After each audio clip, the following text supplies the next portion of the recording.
Hey folks, it's Nick O'Malley from MassLive.com, and we're coming with the news that it is happening. The Boston Red Sox finally have reportedly a contract set, signing outfielder JD Martinez to a multi-year deal. The details on the contract are breaking, and all the stuff's everywhere, but early word is I believe it is a 5-year deal with an opt-out after the second year.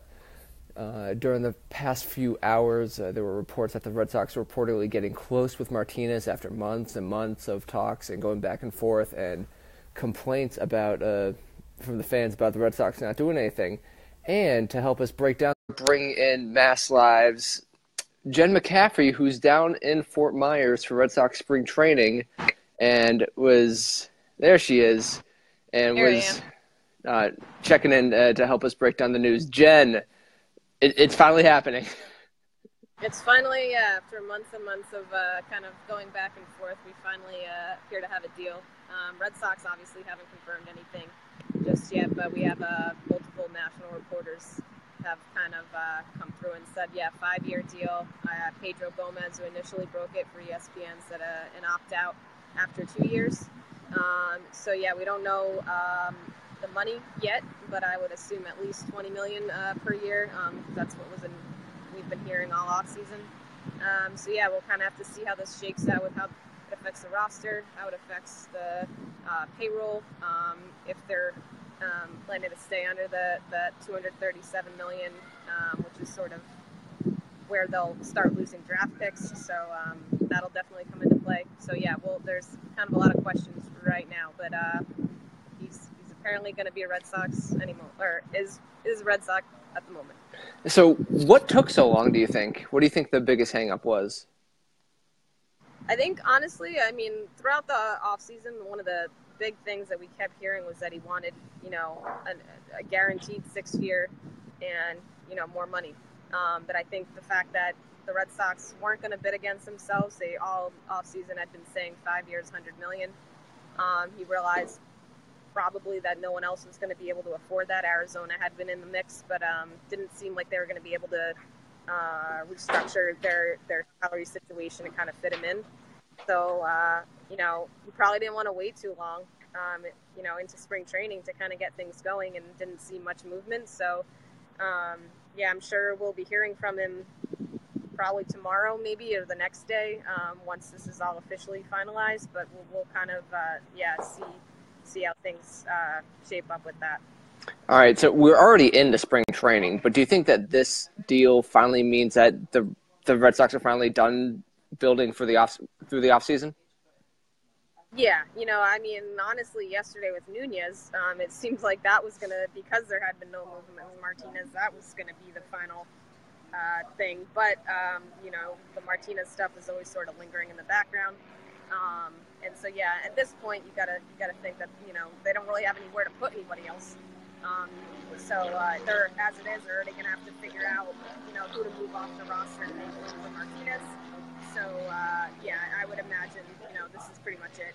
And that, they'll just kind of have to figure out, like I said, who kind of gets cut off the roster to make room for Martinez. So, early signs, what do you think that, especially with Eduardo Nunez in the mix, what do you think JD Martinez's role is exactly going to be exactly? I think because he is that power hitter, he's probably going to be seeing most of his time at DH. He does have he is an outfielder, so they might, mix him in there. I don't see him getting, they have their 3 outfielders unless Dombrowski makes some sort of crazy trade. I don't really see that happening, but I think JD Martinez will see most of his time at DH, and we'll see how that affects Hanley. Hanley was planning to kind of split time between DH and first base with Mitch Moreland, so maybe they'll be kind of mixing those 2 guys through the DH role, but that's sort of what it seems like right now, where he'll get most of the at-bats. So, with Martinez in the mix, do you think that the 2018 Red Sox are a better offensive team than they were last year? Yeah, definitely.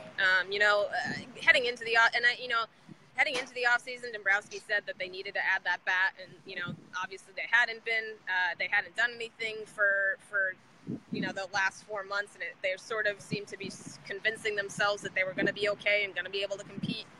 But just seeing the additions that the Yankees made with adding Stanton via trade, obviously they were the heavy favorites in the division, adding a bat like that. So Red Sox, I think, wanted to do this, but again, didn't want to bid against themselves. So I think it just solidifies the offense that much more, kind of adding a guy, that has the 50 homer potential.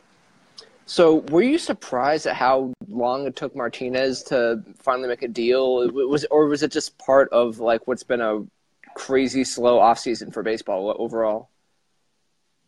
I think overall, because it was slow for everybody, it wasn't necessarily surprising. If he was the only guy holding out, then it might have been a little bit more surprising. But just the market itself and sort of seeing how things were moving along at a snail's pace, it wasn't extremely surprising that he was sort of holding out.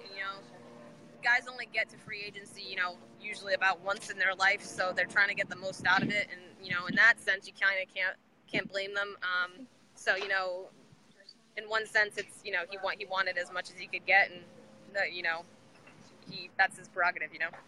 And one last thing before we let you go. I know we don't have any of the details and everything's still up in the air, but pure speculation, how long do you think it would be until JD Martinez is in camp with the Red Sox? Usually things take about a few days. If the Sox send out a press release, it's usually a day or so after they send out a press release. So if they finalize things and send a press release tonight, he lives in Miami, which obviously is a couple hours from here, Fort Myers. So, he could conceivably be here tomorrow, maybe the next day. Games start on Thursday with that Northeastern BC doubleheader. So I would imagine, he'd be here by Wednesday at the latest. What day is today? Monday? Monday. Together now. So, yeah, I would imagine, assuming things get finalized, later tonight by the team and officially announced maybe tomorrow morning just for detail purposes, that he could be here within a day, just because he lives so close. It's not like he's coming across the country. All right. Thanks for checking in, Jen. Folks, thanks for tuning in, and make sure to follow along Jen and Chris Smith along in Fort Myers. Jen, of course, is at JC McCaffrey on Twitter. If you want to follow along with Jen? Yes. All right. Correct. Yeah, sorry. All right. Yeah. All right. Thanks for tuning in, folks. Jen, thanks for checking in, and we'll make sure to follow up because all the crazy details of the story unfold. Sounds good.